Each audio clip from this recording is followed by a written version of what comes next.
And we are back with the fifth segment of the GSMC Basketball Podcast presented by the GSMC Sports Network. And in this fifth segment, we're going to talk about the Atlanta Hawks and them landing the number one pick.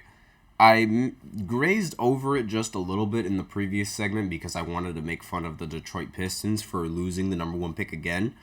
But now we're going to focus on the more important matter and what will the Hawks do with this number one pick.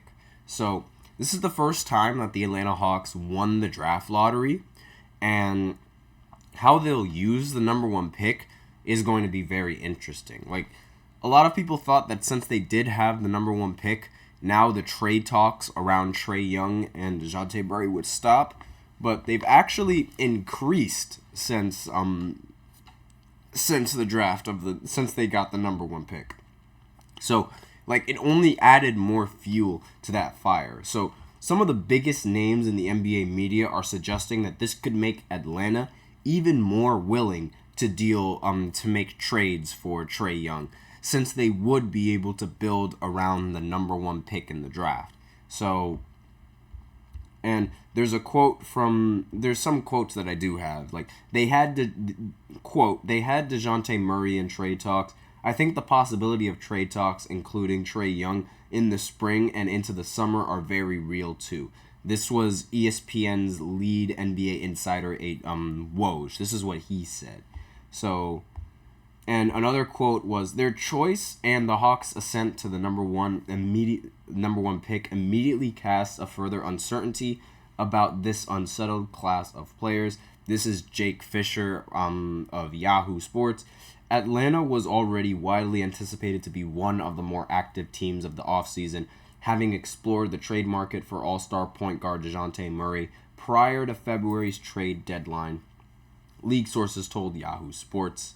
And there's a growing belief among rival teams that this summer will also put all-star Trae Young on the league's trade block. So, what will they do with the number one pick? And what will they do with Trae Young? So, me personally, I don't think you should trade Trae Young. I really don't think you should trade him. You have the number one pick. You can draft this a very competent center and to pair with Trae Young. And we saw Trae Young, what he could do with Clint Capella as a very solid option, before Clint Capella fell off.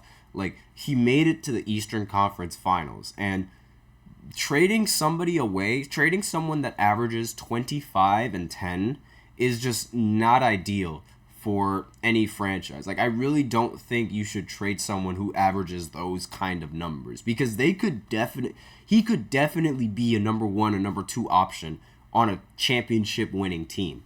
And simply trading him away, I don't think that's the best move. I don't think that's the best move for them. And there was this one center that's coming from, I believe it was France. I completely forgot I just blanked and I completely forgot his name. But he's a very good prospect, and he's projected to be the number one pick in the NBA draft. And with that center, Trae Young could definitely, we're obviously, having Trae Young as the point guard, it's going to make any center around him better because of how good he can run the pick and roll and because of how good he can run the offense. And with all of that in mind, I really don't think you should trade Trae Young. I feel like they should use this number one pick, or if anything, maybe even trade the number one pick to try and continue to build around Trae Young. I understand that the previous seasons haven't really been all that interesting with Trae Young, and they haven't really been anywhere near the same monster that they've been in the postseason when they did go to the Eastern Conference Finals. But I feel like that's not really in spite of Trae Young. And in the production meeting earlier, there is a fan of the Atlanta Hawks. He is an Atlanta Hawks fan. He also doesn't want the Hawks to trade Trae Young because he sees Trae Young as one of the franchise's best players ever. And like obviously the Hawks' best player in franchise history is like between Bob Pettit and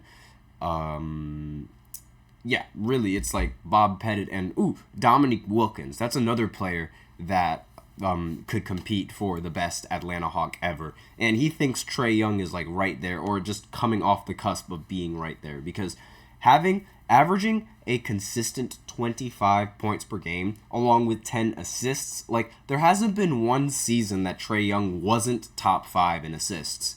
And like that playmaking is astonishing, especially since it's been with like every other team. Like the team has changed and the skill around that team has changed dramatically. So the fact that he's been able to stay consistent with those 10 assists only goes to show how good of a playmaker he really is. And the biggest reason like why people would want to trade Trae Young is because because of how the Hawks were eliminated in the play-in tournament. Like it's a star-driven league, and it's been like prior to recently, Trae Young had never shown any inclination of playing anywhere else but Atlanta. But that tune changed about a month ago after the Hawks were eliminated in the play-in tournament. And he said on a podcast that he's not opposed to being traded, but he doesn't mind winning in Atlanta. Like, that's all he wants. He just wants to win. And you like Atlanta, they just gotta give him the best assets in order to win. Like everything in the world, the NBA is a what have you done for me lately league.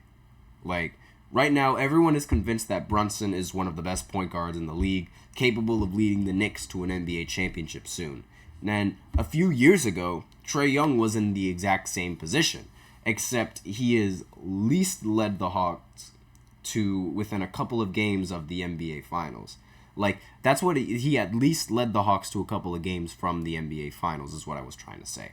Like, the Knicks aren't going to sniff that. The Knicks may or may not sniff that same level of success when going up against the Boston Celtics. I mean, like, going up against the Celtics, I wouldn't be surprised if the Knicks get swept, especially with how they've been playing against the Pacers. But the hype goes just as quickly as it comes.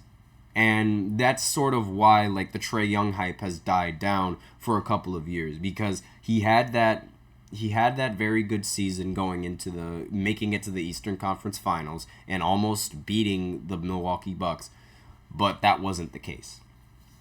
And again, I don't think they should trade away Trae Young. I really don't think they should trade Trae Young. I feel like they should get rid of DeJounte Murray, if anything. Like they should, and I understand that this league, there is no loyalty in this league, but if you are looking at it from a loyalty standpoint, Trae Young has been there since the beginning, and he's been trying to help the team win ever since the beginning. It's only right to reward him by keeping him on that team and hopefully drafting well around him, because that's really like the problem with this front office, just not giving Trae Young the right pieces that they need to win in a lot of these important games. And I don't think they should trade him. I really don't. And I feel like they should use this number 1 pick to draft that highly touted center that I just can't remember the name of right now. I can't believe that I'm blanking on that name, but I'm going to see if I can find it right now in the draft list and projected picks for the 2024 draft, because I can't believe that I don't remember his name. I genuinely cannot believe that I don't remember his name. Alexander Starr. Yes, that was his name. Jesus, I can't remember anything. Good Lord. But yeah, he played for Kentucky, and he was that really tall kid. He was very fluid. He's 7'1". He's very mobile. I think if they draft him and they use him as the center around Trae Young in the pick and roll, I feel like that could be very dangerous, especially if he could develop his game. So that's what I expect to see happen in the off season, but we'll see going into the future. But that's all I have to say on this 5th segment, and that's basically it for the show today. So thank you for tuning in to the GSMC Basketball Podcast presented by the GSMC Sports Network. Your support means a lot to us, so please remember to subscribe to the show and leave a positive review. It really does make a difference. We also invite you to follow us on Facebook, Twitter, TikTok, and Instagram for more content and updates. And as usual, please remember to use the link in the description or the link displayed below the ticker on every show segment to get your comments recognized. The link is gsmcpodcast.net. Really helps the show, makes the show much more interactive between myself and you guys. That's all I have for this show, ladies and gentlemen. Thank you so much for tuning in, and as always, take care.